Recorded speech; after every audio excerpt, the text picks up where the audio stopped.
दीर्घ श्वास भरून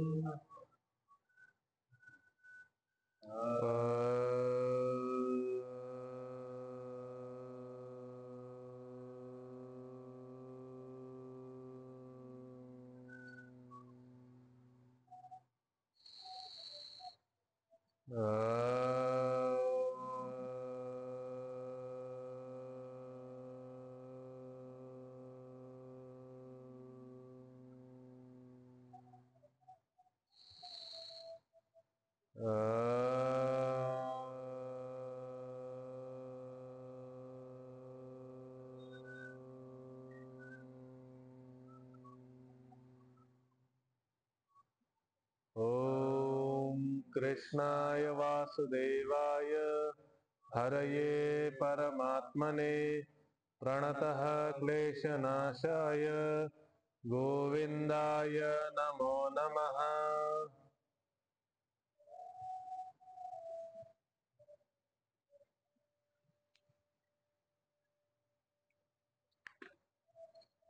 ओम श्री परमात्मने नमः। अथ द्वितीयोऽध्यायः। संजय उवाच तं तथा कृपयाविष्टम् अश्रुपूर्णाकुलेक्षणम् विषीदन्तम् इदं वाक्यम् उवाच मधुसूदनः। श्रीभगवानुवाच कुतस्त्वाकश्मलमिदं विषमे समुपस्थितम् अनार्यजुष्टम् अस्वर्ग्यम् अकीर्तिकरमर्जुन। क्लैब्यम् आस्मगमः पार्थ नैतत्त्वय्युपपद्यते क्षुद्रं हृदय दौर्बल्यं त्यक्तोत्तिष्ठ परन्तप। अर्जुन उवाच कथं भीष्मम् अहं संख्ये द्रोणं च मधुसूदन इषुभिः प्रतियोत्स्यामि पूजार्हा वरिसूदन। गुरून् हत्वा हि महानुभावान् श्रेयो भोक्तुं भैक्षमपीह लोके हत्वार्थकामास्तु गुरूनिहैव भुञ्जीय भोगान् रुधिरप्रदिग्धान् न चैतद्विद्मः कतरन्नो गरीयो यद्वा जयेम यदि वा नो जयेयुः। यानेव हत्वा न जिजीविषामस्तेव स्थितः प्रमुखे धार्तराष्ट्राः कार्पण्यदोषोपहतः स्वभावः पृच्छामि त्वां धर्मसम्मूढचेताः यच्छ्रेयः स्यान्निश्चितं ब्रूहि तन्मे शिष्यस्तेऽहं शाधि मां त्वां प्रपन्नम् न हि प्रपश्यामि ममापनुद्यात् यच्छोकमुच्छोषणमिन्द्रियाणाम् अवाप्य भूमा वसपत्नमृद्धम् राज्यं सुराणामपि चाधिपत्यम्। संजय उवाच एवमुक्त्वा हृषीकेशं गुडाकेशः परन्तप न योत्स्य इति गोविन्दम् उक्त्वा तूष्णीं बभूवः। तमुवाच हृषीकेशः प्रहसन्निव भारत सेनयोरुभयोर्मध्ये विषीदन्तमिदं वचः। श्रीभगवानुवाच अशोच्यानन्वशोचस्त्वं प्रज्ञावादाश्च भाषसे गतासु न गतासूश्च नानुशोचन्ति पण्डिताः। न त्वेवाहं जातु नासं न त्वं नेमे जनाधिपाः न चैव न भविष्यामः सर्वे वयमतः परम्। देहिनोऽस्मिन् यथा देहे कौमारं यौवनं जरा तथा देहान्तरप्राप्तिर्धीरस्तत्र न मुह्यति। मात्रा स्पर्शास्तु कौन्तेय शीतोष्ण सुखदुःखदाः आगमापायिनो नित्यास्तास्ति तिक्षस्व भारत। यं हि न व्यथयन्त्येते पुरुषं पुरुषर्षभ समदुःख सुखं धीरं सौमृतत्वाय कल्पते। नासतो विद्यते भावो नाभावो विद्यते सतः उभयोरपि दृष्टोऽन्तस्त्वनयोस्तत्त्वदर्शिभिः। अविनाशी तु तद्विद्धि येन सर्वमिदं ततम् विनाशम् अव्ययस्यास्य न कश्चित् कर्तुमर्हति। अंतवंत इमे देहा नित्यस्योक्ताः शरीरिणः अनाशिनो अप्रमेयस्य तस्माद्युध्यस्व भारत य एनं वेत्ति हन्तारं यश्चैनं मन्यते हतम् उभौ तौ न विजानीतो नायं हन्ति न हन्यते न जायते म्रियते वा कदाचिन् नायं भूत्वा भविता वा न भूयः अजो नित्यः शाश्वतोऽयं पुराणो न हन्यते हन्यमाने शरीरे वेदाविनाशिनं नित्यं य एनम् अजमव्ययम् कथं स पुरुषः पार्थ कं घातयति हन्तिकम् वासांसि जीर्णानि यथा विहाय नवानि गृह्णाति नरोपराणि तथा शरीराणि विहाय जीर्णा अन्यानि संयाति नवानि देहि नैनं छिन्नन्ति शस्त्राणि नैनं दहति पावकः न चैनं क्लेदयन्त्यापो न शोषयति मारुतः अछेद्योऽयमदाह्योऽयम् अक्लेद्यो शोष्य एव च नित्यः सर्वगतः स्थाणुरचलोऽयं सनातनः अव्यक्तोऽयमचिन्त्योऽयम् अविकार्योऽयमुच्यते तस्मादेवं विदित्वैनं नानुशोचितुमर्हसि अथ चैनं नित्यजातं नित्यं वा मन्यसे मृतं तथापि त्वं महाबाहो नैवं शोचितुमर्हसि जातस्य हि ध्रुवो मृत्युर्ध्रुवं जन्म मृतस्य च तस्मादपरिहार्येऽर्थे न त्वं शोचितुमर्हसि अव्यक्तादीनि भूतानि व्यक्तमध्यानि भारत अव्यक्तनिधनान्येव तत्र का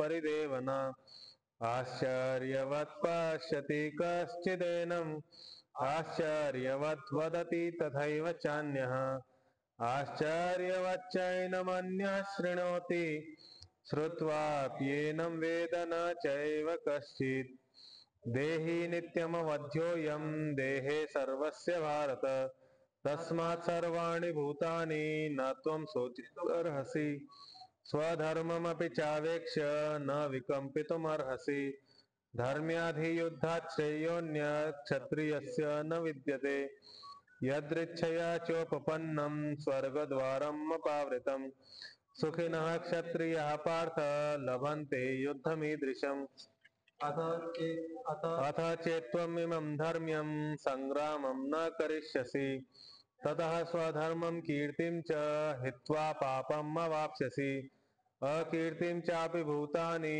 कथयिष्यन्ति ते व्ययाम् सम्भावितस्य चाकीर्तिर्मरणादतिरिच्यते भयाद्रणादुपरतं मन्स्यन्ते त्वां महारथाः येषां च त्वं बहुमतो भूत्वा यास्यसि लाघवम् अवाच्यवादांश्च बहून् वदिष्यन्ति तवाहिताः निन्दन्तस्तव सामर्थ्यं ततो दुःखतरं नु किम् हतो वा प्राप्स्यसि स्वर्गं जित्वा वा भोक्ष्यसि महीम् तस्मादुत्तिष्ठ कौन्तेय युद्धाय कृतनिश्चयः सुखदुःखे समे कृत्वा लाभालाभौ जयाजयौ ततो युद्धाय युज्यस्व नैवं पापमवाप्स्यसि एषा ते विहिता साङ्ख्ये बुद्धिर्योगे त्विमां शृणु बुद्ध्या युक्तो यया पार्थ कर्मबन्धं प्रहास्यसि नेहाभिक्रमनाशोऽस्ति प्रत्यवायो न विद्यते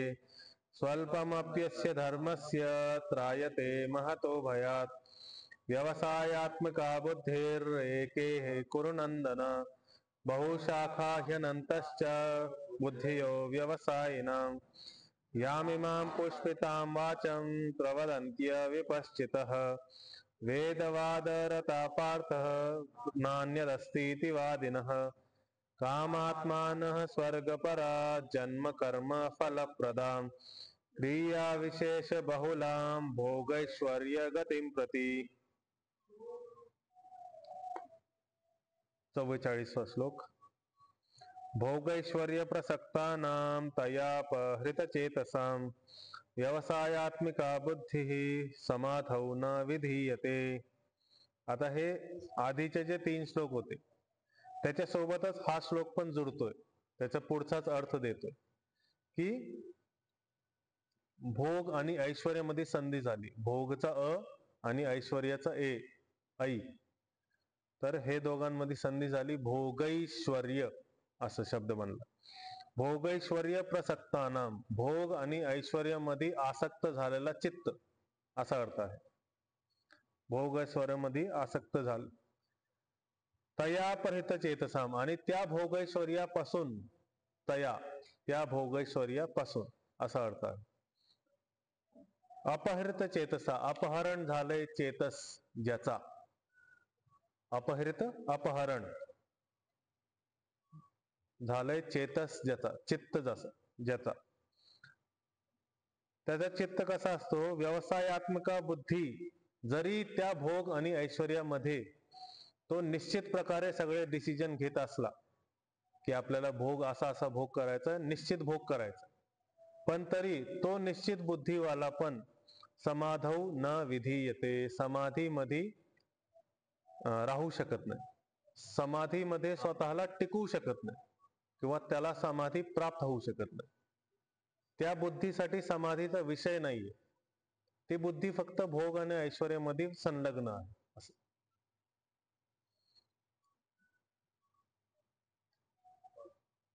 तर पाद भोगैश्वर्य प्रसक्तानाम पहिला पाद आहे. तया आणि अपहृत चेतसामध्ये संधी झाली. तयापहृत चेतसाम दुसरा पाद. व्यवसायात्मिका बुद्धी, बुद्धीपर्यंत तिसरा, आणि समाधौ न विधीयते, ठीक, चौथा पाद. तर उच्चारण घेऊयात. भोगैश्वर्य प्रसक्तानाम तयापहृत चेतसाम व्यवसायात्मिका बुद्धिः समाधौ न विधीयते.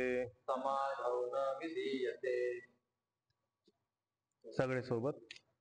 भोगैश्वर्य प्रसक्तानाम तयापहृत चेतसाम व्यवसायात्मिका बुद्धिः समाधौ न विधीयते. भोगैश्वर्य प्रसक्तानां तयापहृत चेतसां व्यवसायात्मिका बुद्धिः समाधौ न विधीयते. पुढचा श्लोक. त्रैगुण्य विषया वेदा निस्त्रैगुण्यो भवार्जुन निर्द्वंद्वो नित्यसत्वस्थो निर्योगक्षेम आत्मवान. सगळ्या 4 शब्द आहेत. निस्त्रैगुण्य, निर्द्वंद्व, नित्यसत्वस्थ, निर्योगक्षेम आणि सोबत आत्मवान हा 5वा शब्द. 5 शब्द आहेत टोटल. तर पहिला विषय सांगितलाय की हा जो विषय आपण बघतोय 5 ज्ञानेंद्रियांनी आणि 5 कर्मेंद्रियांनी, त्रैगुण्य विषया वेदा, त्रिगुणात्मक विषय आहे. त्रिगुणचा भाव त्रैगुण्य असा शब्द बनलाय. त्रिगुणचा भाव त्रैगुण्य म्हणजे त्रिगुण जिथं आहे तिथं, तिन्ही गुण जिथं आहेत तिथं तो त्रैगुण्य. त्रैगुण्य विषय, तिन्ही गुणांचा विषयामध्ये ते तिन्ही गुण आहेत असा विषय. त्रैगुण्य विषय. वेदा, वेदा म्हणजे वेदांमध्ये जेवढं पण आहे.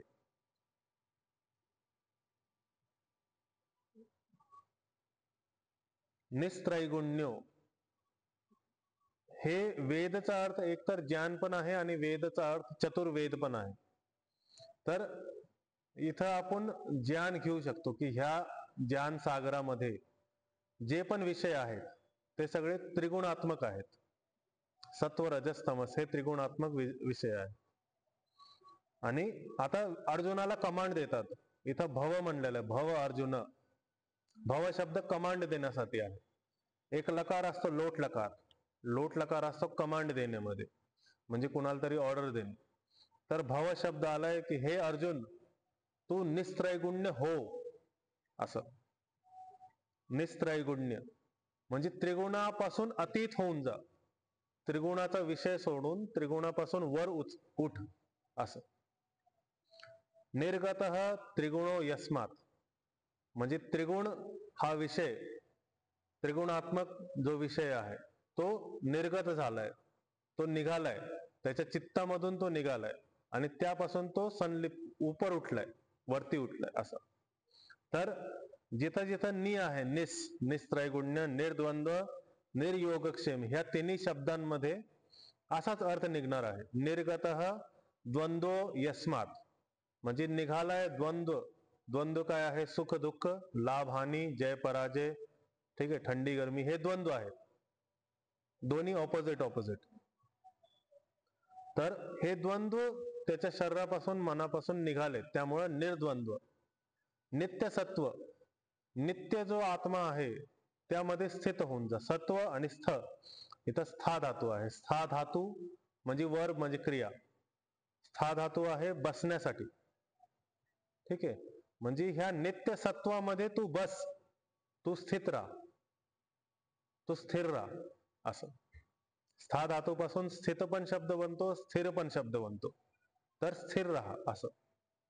निर्योगक्षेम, निर्गत योगक्षेम. योग म्हणजे अप्राप्त वस्तूची कामना करणं, प्राप्त करणं, अप्राप्त वस्तूला प्राप्त करणं. आणि क्षेम म्हणजे प्राप्त वस्तूची रक्षा करणं. जसं आपण गाडी घेतली, गाडी नव्हती, गाडी घेतली, प्राप्त झाली, गाडीची रक्षा करतोय आपण, त्याची सर्व्हिसिंग करतोय, त्याच्यामध्ये डिझेल पेट्रोल काय असेल ते टाकतो, तर ते एक क्षेम. आणि योग म्हणजे अप्राप्त, गाडी नव्हती तर ती घेतली असं. तर ह्या भावापासून पण ही जी भावना आहे की अप्राप्त वस्तूला प्राप्त करणं, ह्याला सोडून दे, आणि प्राप्त वस्तू जी आहे तुझ्याजवळ त्याची रक्षा करणं, हा भाव दोन्ही पण सोडून दे. ते पुढच्या अध्यायांमध्ये श्रीकृष्णजी असं म्हणणार आहे की तुझा योगक्षेम मी करणार आहे. जर तू माझ्यामध्ये, ते भक्तीवाल्या अध्यायांमध्ये येणार आहे की जर तू माझ्यामध्ये पूर्ण मन लावून काम केलं तर तुझा योगक्षेम, तुझा निर्वाहन मी करणार आहे, तुझी रक्षा मी करणार असं. तर निर्योगक्षेम, निर्गतः योगक्षेम यस्मात. योग आणि क्षेम ज्याच्यापासून निघालाय, ज्या योगक्षेमापासून तो वर उठलाय. आणि काय? आत्मवान हो. हे 5 गुण सांगितले की हे 5 गुणांवाला हो अर्जुन. हे अर्जुन, तू 5 गुणांवाला हो. आत्मवान, आत्मामध्ये स्थित राहण्याचा प्रयत्न कर. आत्माबद्दल चिंतन करण्याचा प्रयत्न कर असं. तर संधी तर एक पण नाही याच्यात, शब्द एकदम सुटसुटीत आहेत. पहिला पाद आहे त्रैगुण्य विषया वेदा. पहिला पाद निस्त्रैगुण्यो भवार्जुना. इथं फक्त नि विसर्ग होता, निही, त्याला स झाला, तर निस्त्रैगुण्यो. भव अर्जुन एक संधी आलेली आहे, भव आणि अर्जुनामध्ये सिंपल संधी आहे, भवार्जुन. निर्द्वंद्व नित्य सत्वस्थो, तिसरा पाद. आणि निर्योगक्षेम आत्मवान, चौथा पाद. त्रैगुण्य विषया वेदा. त्रैगुण्य विषया वेदा. निस्त्रैगुण्यो भवार्जुन. निस्त्रैगुण्यो भवार्जुन. निर्द्वंद्वो नित्य सत्वस्थो. निर्द्वंद्वो नित्य सत्वस्थो.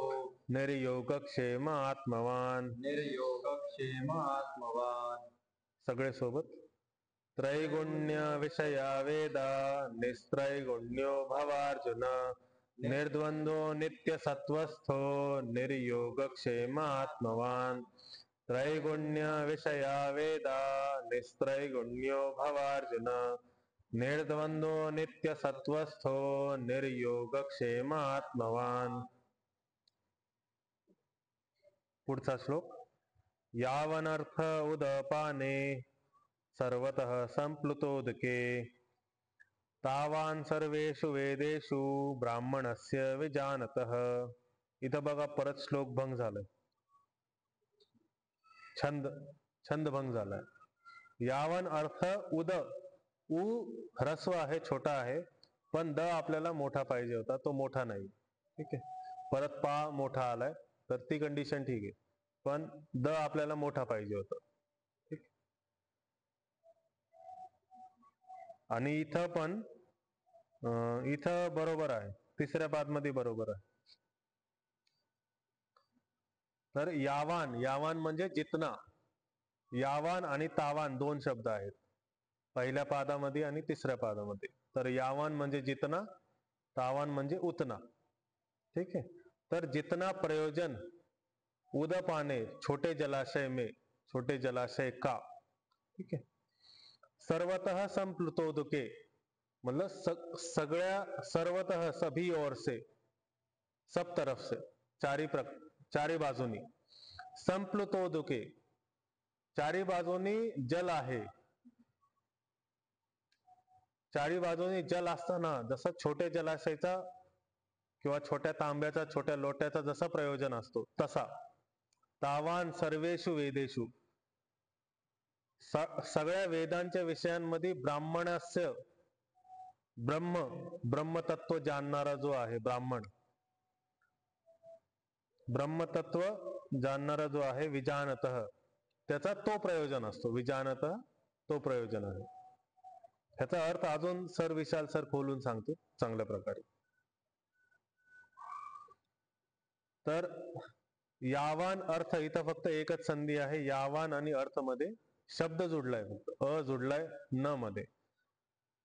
उदपाने, यावान अर्थ उदपाने पहिला पाद आहे. सर्वतः सभी ओर से, संप्लुतोदके दुसरा पाद. संप्लुत आणि उदक, उदक म्हणजे पाणी. ठीक आहे. उदक म्हणजे पाणी, उदक म्हणजे जलाशय पण असतं. दोन्ही अर्थ असतात, पाणी पण आहे आणि जलाशय पण आहे. आणि उदपाने म्हणजे छोटा जलाशय, छोटा, जसं घडा किंवा छोटा तालाब. आणि संप्लुतोदके म्हणजे मोठा समुद्र असं. तर तावान सर्वेषु वेदेषु, चारी वेदांमध्ये, किंवा जो पण ज्ञानची वस्तू आहे, विज्ञान आहे, भाषा आहे, ठीक आहे, भूगोल आहे, अशा जे पण ज्ञानच्या वस्तू आहेत त्या ज्ञानांमध्ये जो ब्रह्मतत्वला जाणणार आहे त्याचा जसा प्रयोजन असतो तसा तो प्रयोजन आहे. ब्राह्मणस्य विजानतः, ब्राह्मण असा जाणतो. विजानतः म्हणजे जाणतो. ज्या धातूपासून, ज्या धातू आहे, ज्या क्रिया आहे, जनन धातू आहे, ज्या जानने असं. तर पहिला पाद यावन अर्थ उदपाने, सर्वतः संप्लुतोदके दुसरा पाद. तावान सर्वेषु वेदेषु तिसरा पाद. ब्राह्मणस्य विजानता चौथा पाद.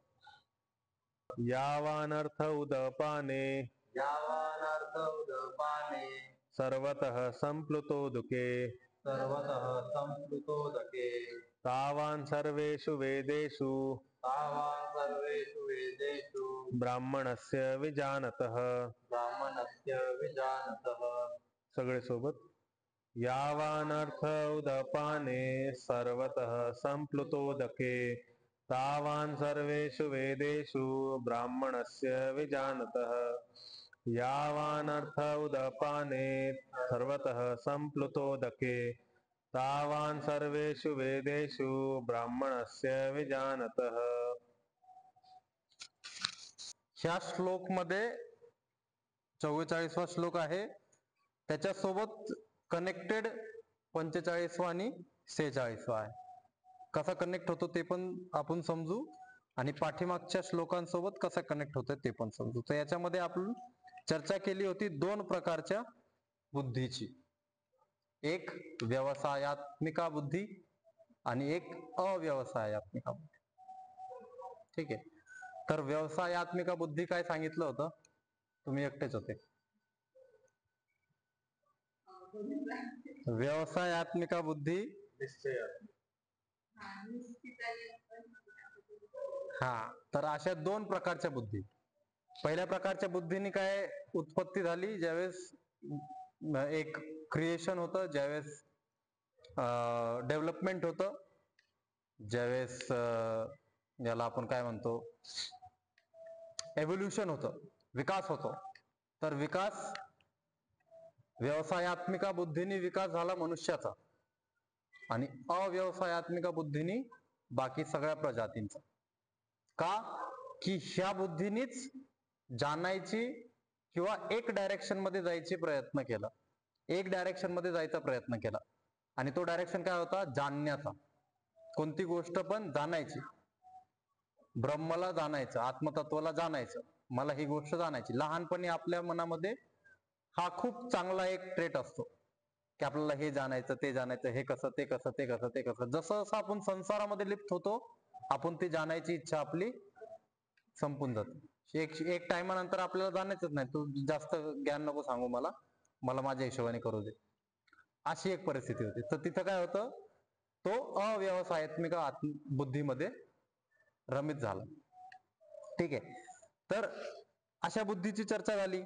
मग त्याच्यानंतर सांगितलं की वेद मध्ये वेगळे वेगळे स्वर्ग, वेगळे वेगळे जे ऐश्वर्य आहे, भोग आहेत, यांना अचीव करण्यासाठी वेदमध्ये ज्या गोष्टी सांगितल्यात, हे लोक जे त्या गोष्टीमध्ये रमलेत, ते वेदच्या त्याच टॉपिकला घेऊन बोलणार,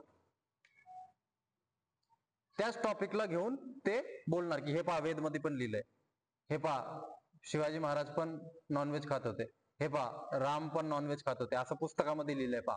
मग ते खातात स्वतः आणि ते त्या गोष्टीमध्ये रमलेत, त्याच्यामुळे त्यांनी त्याच गोष्टीचं ते पारायण करतात, त्याच गोष्टीचं ते हे करतात. त्याच्यामुळं वेदाच्या विषयी पुढे सांगितलंय की हा नॉलेज सगळा कुठून तुम्हाला भेटणार आणि कसा भेटणार आणि का भेटणार, याचं महत्व काय आहे मेन.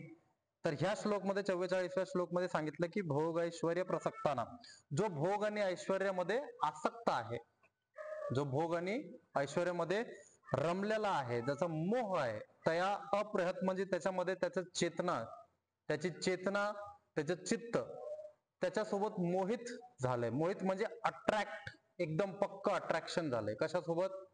भोग आणि ऐश्वर्य सोबत. ज्या माणसाचं चित्त अट्रॅक्ट झालंय, त्या व्यवसायात्मिका बुद्धीमध्ये पण समाधी प्राप्त नाही.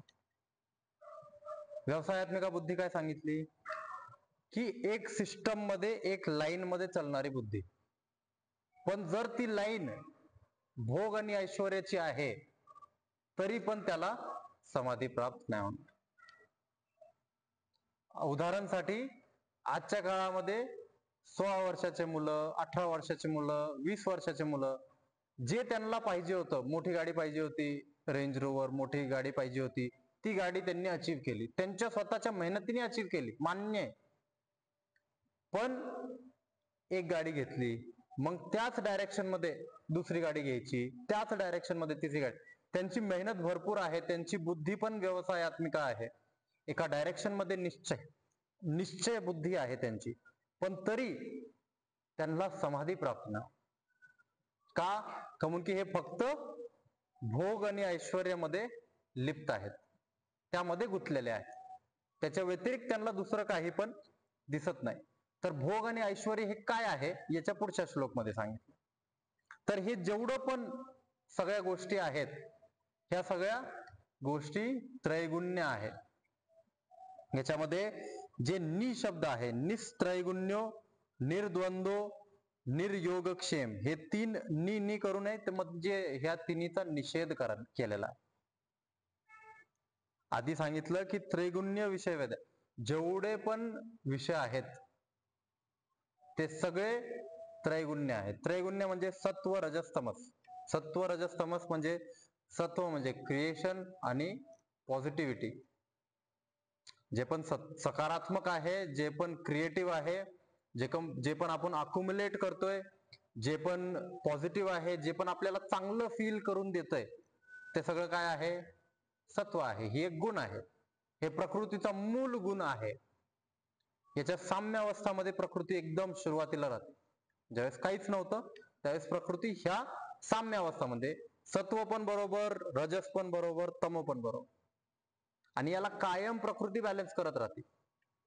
तर खूप जास्त ऊन पडलं तर पाऊस पण पडणार, खूप जास्त, त्याच्यामुळं गोल फिरणं हे गरजेचं आहे की परत ती गोष्ट बॅलन्स कशी होणार. कोणतीही गोष्ट बॅलन्स चांगली गोलाकार मध्ये होऊ शकते.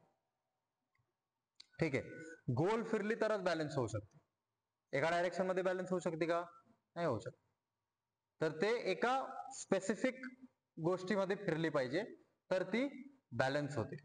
मग ह्या तिन्ही गुणांना, सत्व म्हणजे क्रिएशन, अक्युमुलेशन आणि पॉझिटिव्हिटी, रजस म्हणजे क्रियात्मक, कंटिन्यू काही ना काही चलबिचल ऍक्टिव्हिटी काही ना काही कंटिन्यू चालू आहे, त्या ऍक्टिव्हिटीला, त्या क्रियाला आपण म्हणतो रजोगुण. मग हे कशाने उत्पन्न होतं?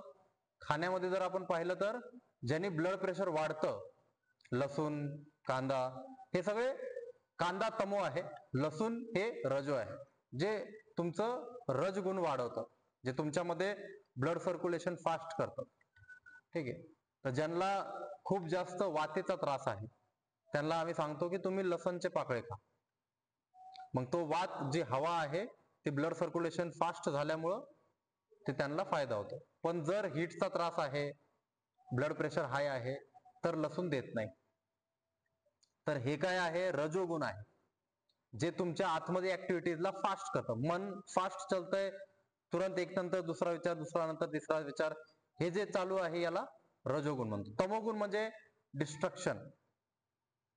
तमोगुण मध्ये जडता, फॅट जे आहे, चरबी जी आहे, हे जड आहे, याला आपण तमोगुण मध्ये कॅल्क्युलेट करतो.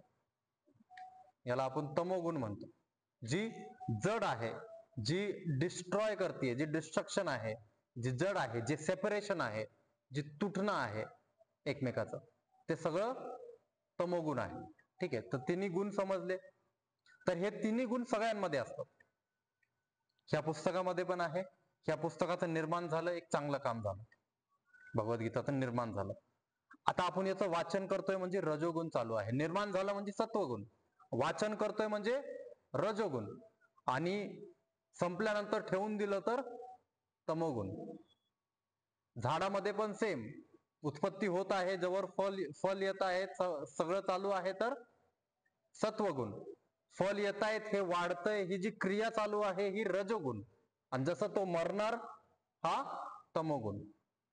डिस्ट्रक्शन चालू झालं की तमोगुण. शरीरासोबत पण सेम, विचारांसोबत पण सेम, परिस्थितीसोबत पण सेम. जेवढ्या गोष्टी आहे प्रकृतीमध्ये, पृथ्वी, सूर्य, ब्रह्मांड, सगळ्या गोष्टींमध्ये सत्व, रजस, तमस आहे. किती मात्रामध्ये आहे ते बॅलन्स करतात. एखादी जास्त झाली तर दुसरी त्याला बॅलन्स करते, दुसरी जास्त झाली तर तिसरी त्याला बॅलन्स करते. आणि जर बॅलन्स नाही झाला तर मग हळूहळू तमोगुण मध्ये बॅलन्स होऊन जाते, म्हणजे नाश होऊन जातो, डिस्ट्रक्शन होऊन जातो. ठीक आहे. तर बॅलन्स तर कायमच असतो, पण त्याच्या प्रकृतीचा बॅलन्स करायचा प्रकार एकदम वेगळा आहे. तर ह्या तिन्ही गुणांच्या वर उठायचंय. म्हणजे निषेध केलाय. आता कशाचा निषेध केलाय? निस्त्रयगुण्यो भवार्जुन. म्हणजे ह्या त्रिगुण पासून वर उठ. कसं वर उठायचं? ह्या त्रिगुण पासून वर उठण्यासाठी, हे त्रिगुण काय आहेत? प्रकृतीचे मूल आहेत, आणि याच्यातून पहिलं जे तत्व निर्माण होतं ते बुद्धी आहे. ठीक आहे. तर ह्या तिन्ही गुणांपासून ज्यावेळेस आपण बुद्धीपासून बाहेर सरकणार, व्यवसायात्मिका बुद्धी पण सांगितली, अव्यवसायात्मिका बुद्धी पण सांगितली. दोन्ही बुद्धीमध्ये काय सांगितलं? की लिप्तच होणार तुम्ही, संसारमध्ये लिप्त होणार. तर याचा त्याग, याच्यापासून वर उठणंच उपाय आहे. तर त्रिगुण पासून वर उठलो तर, त्रिगुण पासून वर उठलो तर सगळं काम हा जो होणार, हा निष्काम कर्म होणार. ना तुम्हाला क्रिएशनचा विचार करायचा आहे, ना क्रियाचा विचार करायचा आहे, ना डिस्ट्रक्शनचा विचार करायचा. ह्या तिन्ही गोष्टींचा विचार न करता फक्त जे धर्म आहे त्याचं पालन करणं.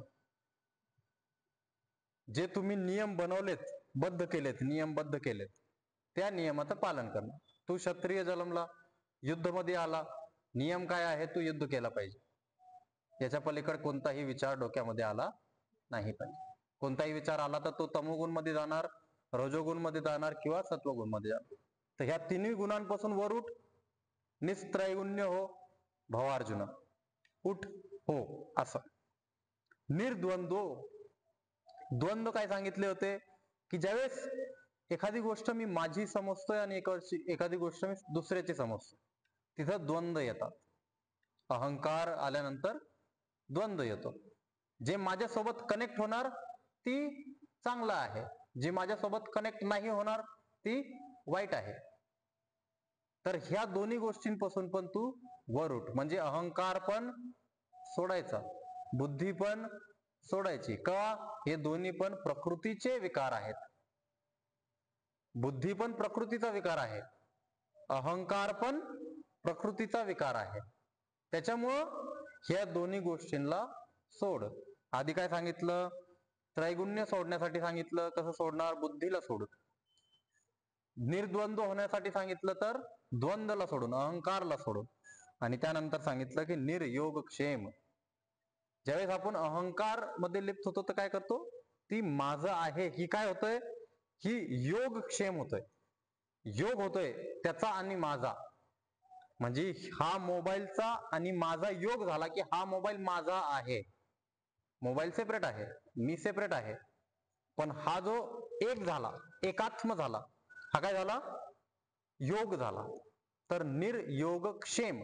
आता हा माझा झालाय तर मी याला प्रोटेक्ट करणार, पडतानी वाचवणार, माझी इज्जत पडतानी वाचवणार, माझं काही पण जेव्हा सुटतंय त्याला मी वाचवणार. तर ही गोष्ट पण काय सांगितली? सोडून दे, निर्योगक्षेम हो. तर ही गोष्ट सोडल्यानंतर पुढे सांगणार की आता तू निष्कामसाठी तयार होतो. तर तुला काय करायची गरज आहे? आत्मवान होण्याची गरज आहे, नित्य सत्व स्थित होण्याची गरज आहे. मग हे सगळं सोडलं आपण, माझं आहे मी त्याला प्रोटेक्ट करणार हा स्वभाव पण जर सोडला, त्यानंतर निर्द्वंद्व पण सोडले की चांगलं आहे वाईट आहे ही पण सोडलं, आणि निस्त्रैगुण्य सत्वरजस तमस ते त्रैगुण्य जे आहे बुद्धीमध्ये, व्यवसायात्मिक अव्यवसायात्मिक बुद्धीमध्ये, हे पण सोडले, तर तू काय होणार? आत्मवान होणार, आत्मामध्ये स्थित होणार. आणि आत्मामध्ये स्थित होणं म्हणजे नित्य सत्व स्थित होणार. सत्व म्हणजे ज्याची सत्ता कायम असते. नित्य म्हणजे जो कायमपासून आहे, कायमपर्यंत राहणार. ज्याची सत्ता पण, तुझी सत्ता पण आहे आणि कायम पण आहे, असा आत्मामध्ये स्थित हो. कसा स्थित होणार? पुढे सांगितलं यावान अर्थ उदपाने. कसं?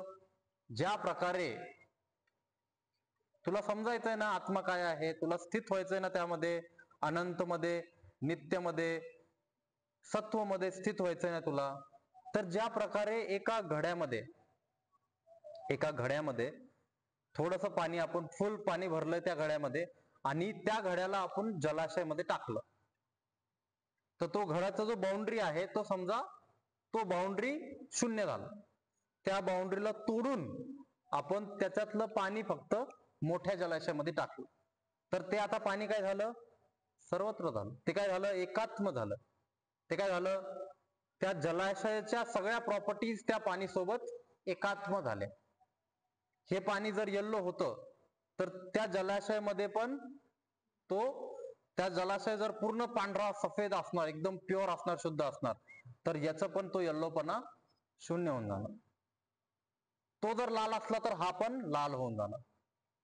तर त्याचे ट्रेट, त्या अनंत ब्रह्मच्या ट्रेट याच्यामध्ये येणार. कसे? आत्मामध्ये येणार. जसं ब्रह्मज्ञान ज्याला झालं, पुढे तेच सांगितलं, तावान सर्वेषु वेदेषु. वेदांमध्ये किती ज्ञान आहे? सगळं ज्ञान आहे की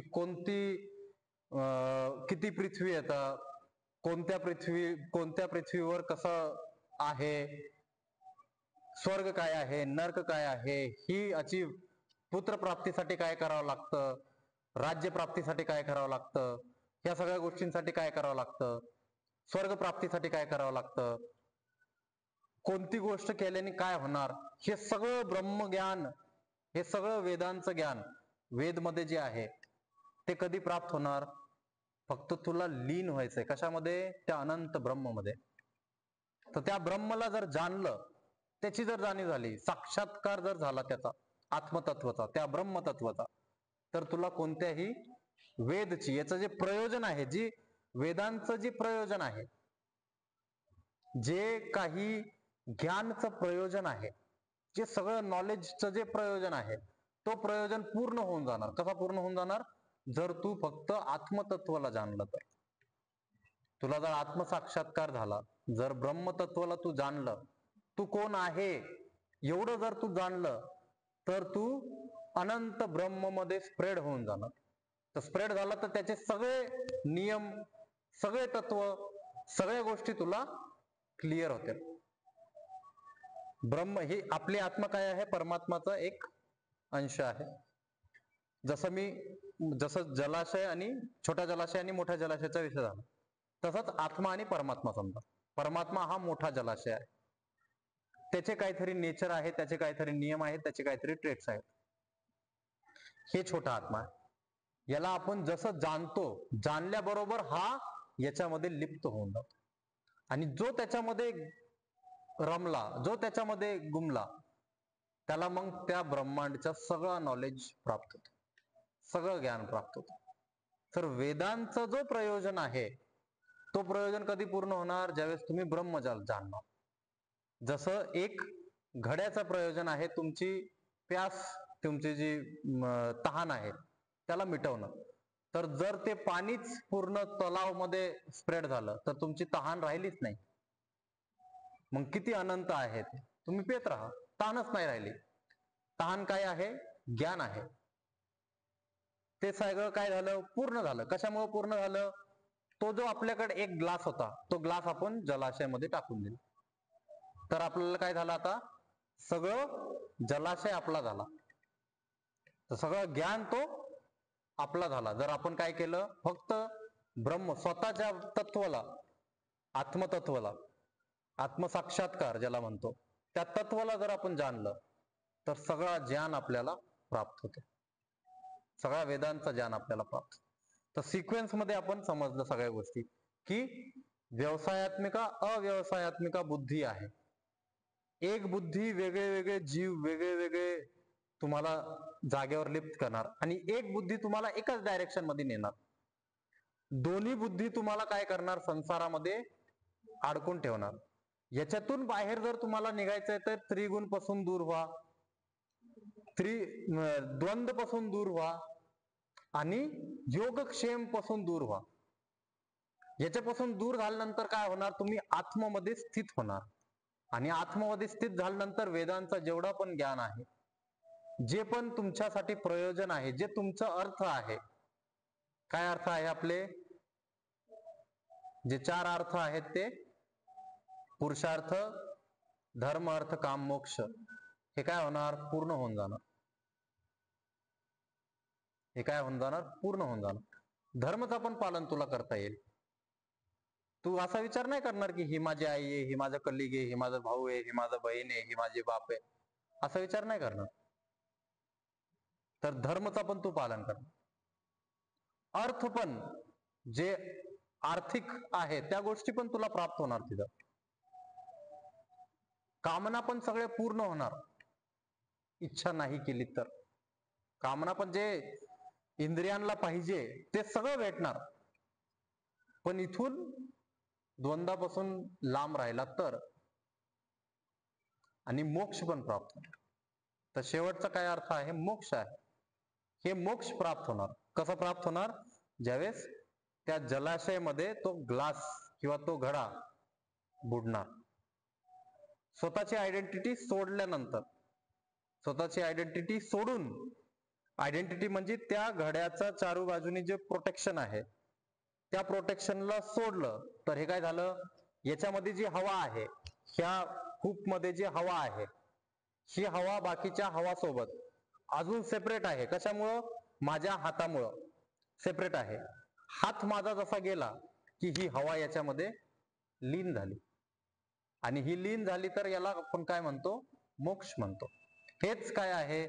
पुरुषचा अर्थ आहे. पुरुषचा अर्थ म्हणजे आत्माचा हाच प्रयोजन आहे. तर हा प्रयोजन इथं पूर्ण होतो. ठीक आहे. याला अजून गोष्ट, आता इथं असं वाटतं की सगळं संपलं, झालं. सगळ्या गोष्टी क्लिअर झाल्या. पण याच्या पुढं पण निष्काम कर्मच्या विषयी आणि अजून तत्वज्ञान, जसं याच्यामध्ये तत्वज्ञान आहे, तुम्हाला आत्माच्या विषयी सांगितलं, त्रिगुणच्या विषयी सांगितलं, व्यवसायात्मिका बुद्धी काय असती, अव्यवसायात्मिका बुद्धी काय असती, हे सगळं सांगितलं. तर हे सगळं तत्वज्ञान आहे. असेच तत्वज्ञान पुढं पण चालणार. आणि ही गोष्ट परत शेवटी सेम गोष्ट श्रीकृष्ण म्हणणार क्षेत्र आणि क्षेत्रज्ञाच्या दृष्टिकोनने. क्षेत्र काय आहे? क्षेत्रज्ञ काय आहे? सेम श्लोक, असाच श्लोक आहे, असाच सेम श्लोक आहे क्षेत्र आणि क्षेत्रज्ञचा. ठीक, काही प्रश्न असतील तर विचारा. त्या मनस्थितीमध्ये, ज्या परिस्थितीमध्ये मी जगतोय, त्या परिस्थितीमध्ये मी ह्या सगळ्या गोष्टी सोडून मी काम करतो. ठीक आहे, तर मी कसं करतोय, मला झोपीसाठी गादीची गरज नाही. ठीक आहे, मला झोपीसाठी कशाची गरज, मी खाली डायरेक्ट झोपू शकतो. ठीक आहे, तर ह्या प्रकारचं तिथं मी काही असं नाही ठेवलं की मला झोपीसाठी बेडच पाहिजे किंवा हेच पाहिजे किंवा तेच पाहिजे, ते करायचंय. मग मी एक बद्ध केलंय, आपल्या स्वतःच्या जीवनाला एक बद्ध केलंय, एक दिनचर्यामध्ये टाकलं, एक रुटीन मध्ये टाकलं की सकाळी उठायचं, हे करायचं, हे करायचं, हे करायचं, हे करायचं, हे करायचं. परिस्थिती अनुसार मग माझं विवेक ज्ञान पुढे येतं. मग आत्मतत्वाचं दर्शन झाल्यानंतर तुम्हाला सगळ्या गोष्टी करतात की ह्या परिस्थितीमध्ये तुम्ही असं करायचं, त्या परिस्थितीमध्ये तुम्ही असं करायचं, त्या परिस्थितीमध्ये तुम्ही असं करायचं. ठीक आहे, तर तुम्ही, तुमचा जो प्रश्न आहे तो प्रश्न ह्या प्रकारे असू शकतो की समजा एखादा कोणी व्यक्ती आहे किंवा कोण आहे, तो माझ्या घरी येऊन माझ्या घरच्यांना त्रास देतोय, तर तिथं मी काय केलं पाहिजे. तर मी त्यांना, माझ्या घरच्यांना मला समजलं पाहिजे का त्या माणसाला, दोघांना एक समजलं पाहिजे की तो कोण आहे, हे कोण आहे, आणि ह्या दोघांना एक समजून मग मी निर्णय घ्यायला पाहिजे. मग इथं मी माझ्या स्वतःचा काही विषय ठेवला पाहिजे का नाही, माझा अहंकार, माझं त्यांच्यासोबत कनेक्शन, ह्या गोष्टी मी ठेवल्या पाहिजे का नाही, अशा प्रकारचा प्रश्न येतो मनामध्ये. तर अशा प्रश्नाचं उत्तर हे की तुम्ही तिथं धर्म पाहणार. धर्म म्हणजे तुम्ही तिथं नियम पाहणार. नियम अनुसार, जे आपले कॉन्स्टिट्यूशन मध्ये लिहिलेले आहेत त्यानुसार, जे आपले शास्त्रामध्ये लिहिले त्या अनुसार, माझ्या भाऊबंधींनी चुकीचं केलंय का त्या माणसाने चुकीचं केलंय, त्या परिस्थितीला समजणं, जाणणं, आणि मग जे धर्म आहे त्याचं पालन करणं, जे बरोबर आहे त्याचं पालन करणं. आणि बरोबर कसं निर्धारित करणार तुम्ही, बरोबर असं निर्धारित करणार की हे जर मी इथं ह्या गोष्टीचं असा रिॲक्शन दिला किंवा असं मी रिॲक्ट केले ह्या परिस्थितीमध्ये, तर कोणाला फायदा होणार, कोणाचा फायदा होणार, तर तिथं फायदा कोणाचा झाला पाहिजे, जीव मात्रचा फायदा झाला पाहिजे. जर तुमच्या भावामुळं 10 लोकांना त्रास होतोय आणि त्या माणसाने जे आरोप लावलाय त्याच्यामुळं ते 10 लोकांचा फायदा होतोय, तर तुम्ही त्या माणसाचा साथ दिला पाहिजे. तसंच भावाच्या केसमध्ये पण सेम. तर जीव मात्रचा इथं विचार करणं गरजेचं आहे. मग श्रीकृष्णाने अर्जुनाला का युद्ध करायला लावलं, की जर तू आत्ता ह्या सगळ्यांना मारलं तर पुढचे जेवढे पण जीव आहेत ते सगळे यांच्या दुष्कर्म मध्ये लिप्त होणार नाही, आणि ते पूर्ण जे एक देश आहे, आपला भारत देश जे आहे, ते देश असं चुकीच्या दृष्टीने गोष्टी पाहणार नाही. आपण कसे येतं, सहर्षणी होत, एकदम आपण सहन करणारे, सगळ्या गोष्टी सहन करतो, किती काय झालं तरी सहन करतो. मग हा कोणी बनवलाय धर्म, हा त्या युद्धनी बनवला. हा श्रीकृष्णाने एवढा विचार करून जीव मात्राचा फायदा व्हायला पाहिजे की आपण धर्म करतो म्हणजे काय करतो, आपण नियमबद्ध होतो म्हणजे काय करतो. आपण तिथं द्वंद्वांचा विषय नाही येते. म्हणजे समजा द्वंद्व सोडा, तुम्ही काय ऐश्वर्य आणि भोगचा विषय काढला, ठीक आहे, तर आता माझ्या मनामध्ये एक असा विचार आला की मला एका मोठ्या प्रॉपर्टीमध्ये जायचंय, समजा ताजमहल पॅलेस मध्ये जायचंय आणि तिथं राहायचंय. ते काय आहे, चांगलं चांगलं खायचंय, तिथं चांगल्या गादीवर झोपायचंय आणि चांगलं मस्त राहायचं. ठीक आहे, हे काय आहे, भोग आणि ऐश्वर्याचा विषय आहे. याच्यासाठी मला किती रुपये लागणार आहेत, 25 ते 30 हजार. फॅमिलीला घेऊन जायचं एक दिवसासाठी 25 ते 30 हजार रुपये लागणार. ते 25 ते 30 हजार रुपये मी कमवायला पाहिजे. आता हे पैसे कमवताना जर मी माझ्या धर्मचं पालन नाही केलं तर मग त्या भोग ऐश्वर्याचा फायदा आहे का, नाही. पण जर धर्मचं पालन करून मी तेवढे पैसे कमवले आणि गेलो, राहिलो, एन्जॉय केलं, आलो, काय नुकसान आहे का, ही गोष्ट. ऍक्टिव्हिटी जी आहे ती धर्मनिहित व्हायला पाहिजे. भोग आणि ऐश्वर हे साईड आहेत, जसं आपण म्हणतो ना की हे बाय प्रोडक्ट्स आहेत. हे काय आहेत? बाय प्रोडक्ट्स आहेत. ऐश्वर्य भोग हे बाय प्रोडक्ट्स आहेत. हे तुम्हाला भेटणारच, सांगितलं ना. कामना पण पूर्ण होणारच, हे ऐश्वर्य पण भेटणारच.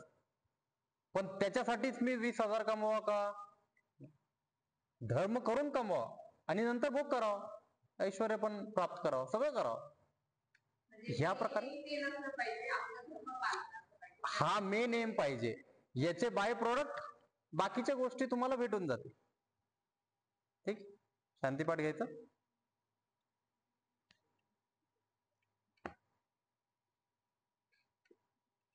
कंबर पाठ मान सरळ, हातांची मुद्रा, डोळे बंद, दीर्घ श्वास भरून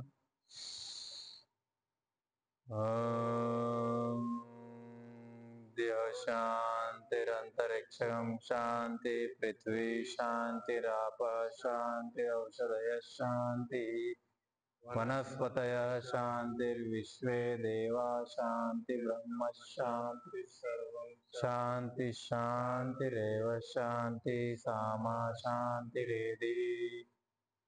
ओम शांति शांति शांति.